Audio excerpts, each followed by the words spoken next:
Schauen wir mal, es sieht gelb vorne aus, es sieht sehr gelb aus.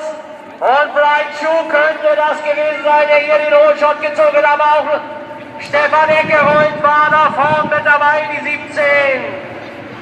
Also Bestätigung, Official Red Bull Hohlshot, geht an Suzuki, geht an Brian Schuh, gegen zweifachen Stone Junioren, Weltmeister, der Rekord geht hoch, jetzt aber hier außen,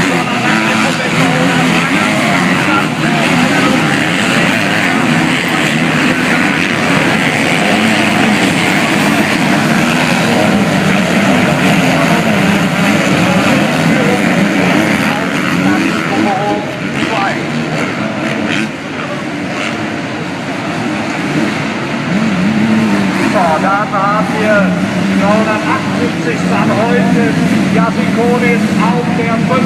Position. Günther ganz schlecht mitgekommen.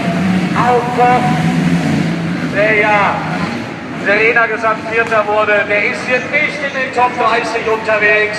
Ganz miseraler Start von der 226, der jetzt richtig Arbeit vor sich hat. Aber vorne versucht Brian Schuh zu enteilen. Dann dahinter Eckerold außen innen. Der hat mir von Westen nochmal abgewehrt von Eckerold. Jasikonis schon auf der 4. Position.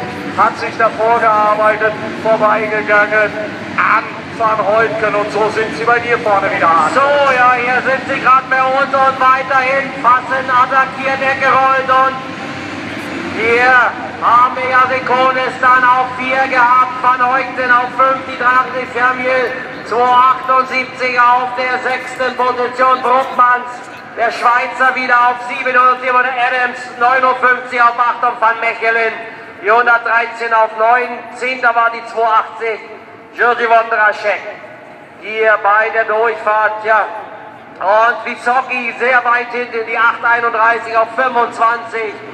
Das war hier auch Schneck wieder schlecht dabei. Fleißig 39. Marco Fleißig, Kevin Winkle auf 38, 54.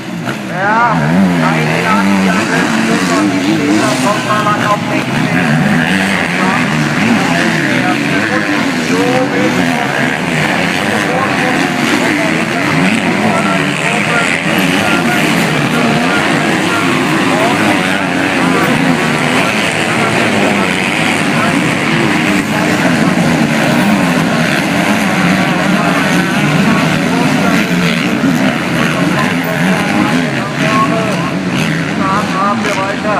Van Heutgen, Adams tut mit dabei, auch Luca Bruckmann.